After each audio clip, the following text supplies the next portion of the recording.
Alright, so just a little warning ahead of time.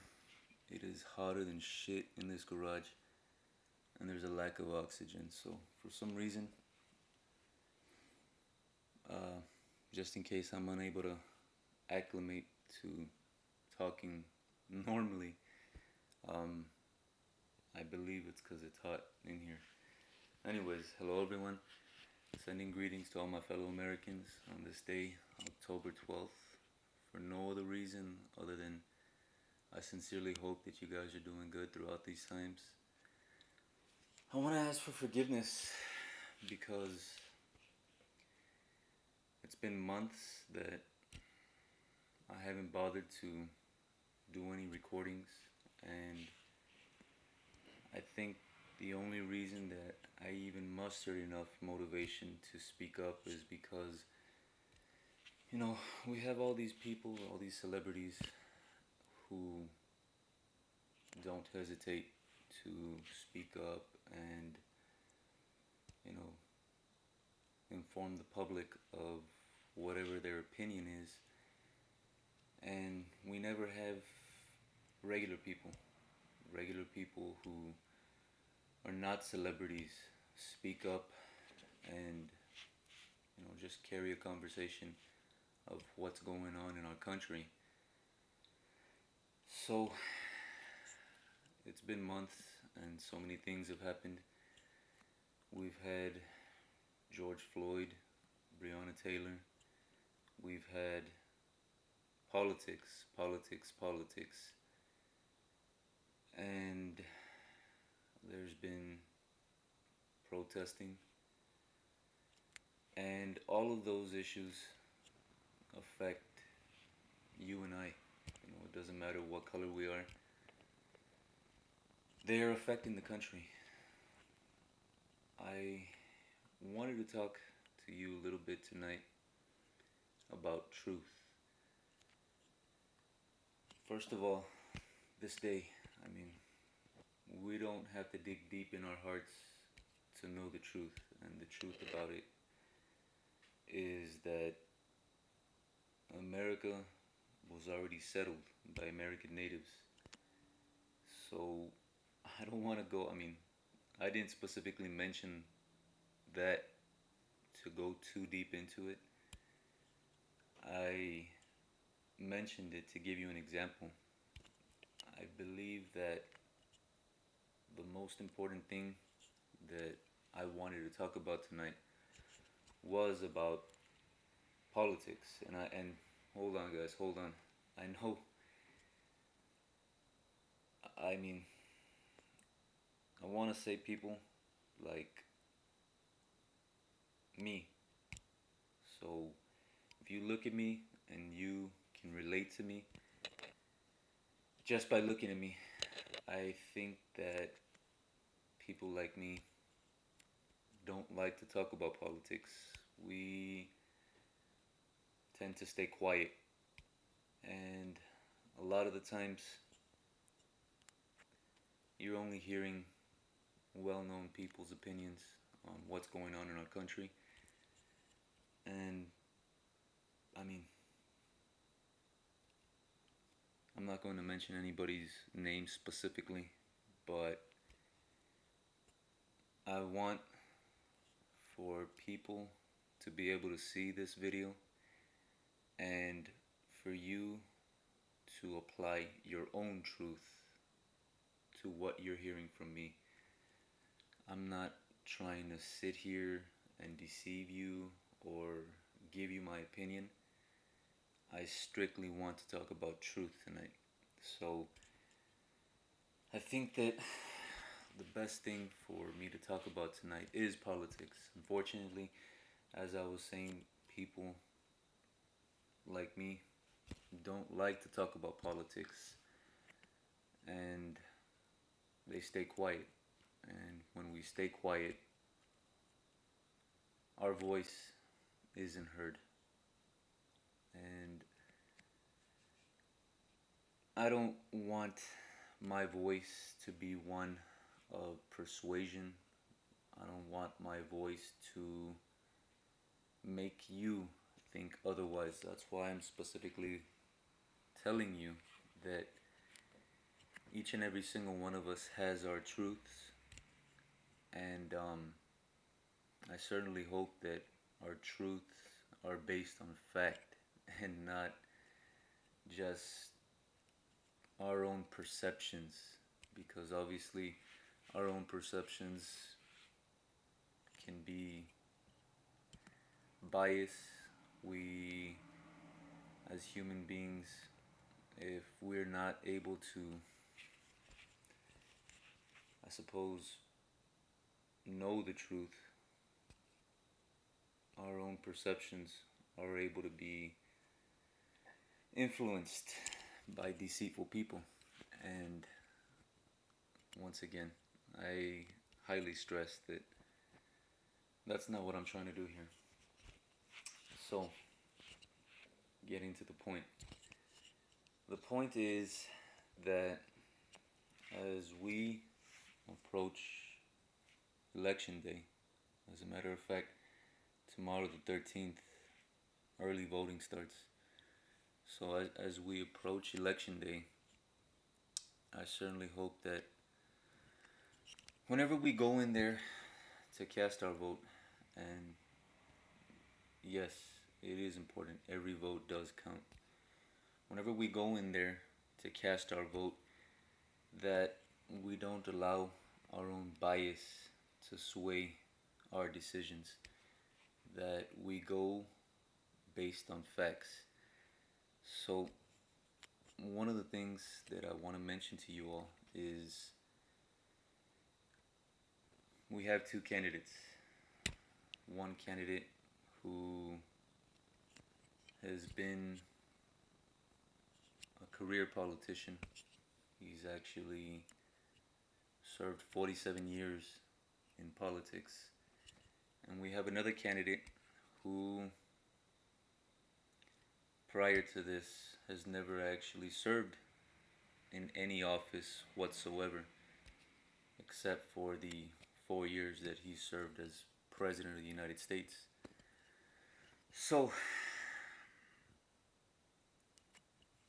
up until this point, up until the pandemic started, I want to say that our economy, which obviously is so important to this country, was actually doing great.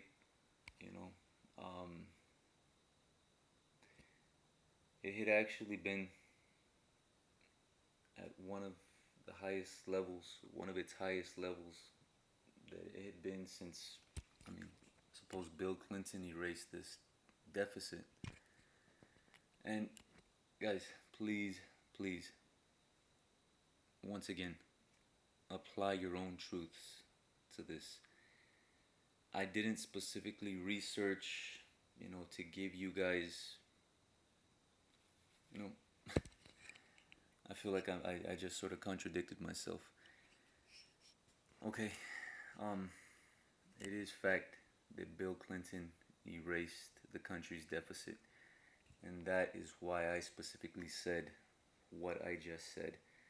I know that after Clinton, we had George Bush, and obviously we went to war, and amongst other things. And afterwards, we had Barack Obama, and I mean,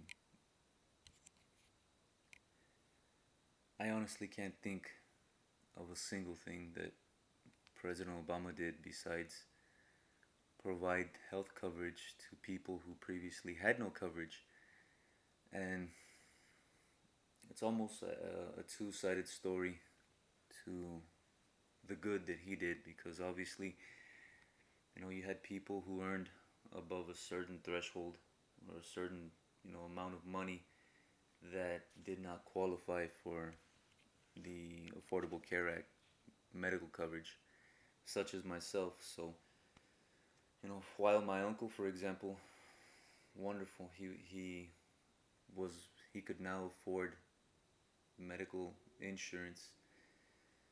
Me myself, I still could not afford health coverage. And at the end of the year, I actually had to end up paying $700 back each year.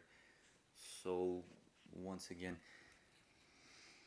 um, that was that situation.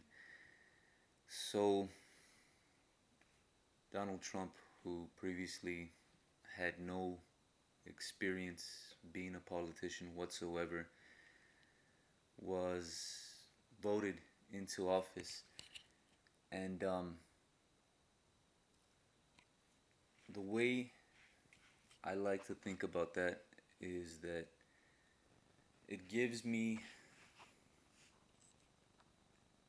I don't want to say hope, but it gives me a certain feeling knowing that someone who previously had no experience whatsoever being a politician was able to be voted in by the people as President of the United States. Now, yes, I, we do need to take into consideration that obviously Donald Trump had the money to fund his own campaign, amongst other donors who assisted in his campaign as President of the United States. But I suppose one of the things that I like about that is that previously I can't say that I voted in to the presidency a lifelong politician who has had years to actually provide change in this country for the people. And once again, he didn't come from a traditional political background. So here we have a person, an ordinary person like you and I, per se, aside from the fact that he is filthy rich, who went into the presidency and was actually able to boost our economy. I mean, once again, the country was doing great. We actually had low a jobless rate, and the country was doing good. So here we have a person who had no prior experience as a politician who managed to get our country up to a certain level, and then we were hit with this pandemic. One of the things that people have to take note of is that since the very first day that Donald Trump went into the presidency, he's been attacked relentlessly. I mean, relentlessly on the level that no previous president has ever been attacked. We're talking about on a national level with the media. So here we have President Trump, who's not only trying to act in the best interest of us Americans, of the country, but also as well fight back. And one of the things that I do want to say about that is that I don't approve of him being such a loudmouth. But I mean, if you look at the background that he came from, obviously, television, uh, real estate, amongst other things, that's just in his nature. And one of the things that I do like to give credit, because it clearly is obvious, is that he didn't have to run for presidency, for the office of the president. He didn't have to do any of that. I mean, obviously, he could have just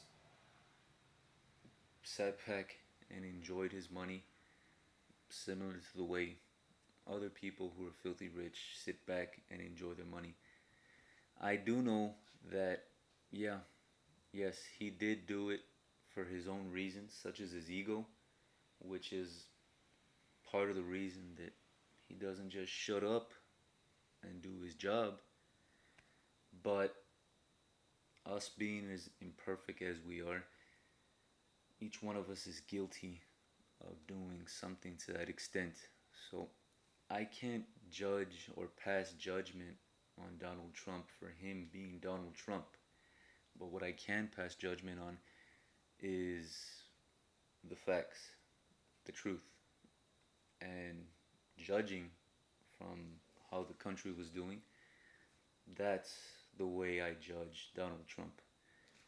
So a lot of people say that the country is dealing with racism at the highest level. I think, and once again, this is not fact. This is just my thoughts. I think that when you're in office at the highest level, it's not possible for you to outright be racist. I mean, obviously, if we reflect on our own selves, each one of us is low key racist. But I know me personally, I don't allow that to dictate how I'm going to live my life. And I believe that that doesn't that that doesn't allow the president to dictate how he's going to run the presidency. I mean, prior to him becoming president, I mean, the proof is there in the pictures. Obviously, Donald Trump was friends with everyone. I mean, we have songs about Donald Trump. So, once again, I don't buy into that the president is racist. One of the things that I will say is that, on the contrary, he has put Americans first. He's put America first. And as a proud American, I can't be any more happier. I mean, it's, for me, pride in my country, pride for this country means a lot. I'm proud to be an American. So, here we have this president who's pretty much battled, fought to, I suppose, counter false accusations throughout his presidency and still try his best to do good while in the presidency. And here we have another candidate who has been a politician for 47 years in different offices, and yet, I mean, what change has this politician provided for the country? What has this politician actually done for the country?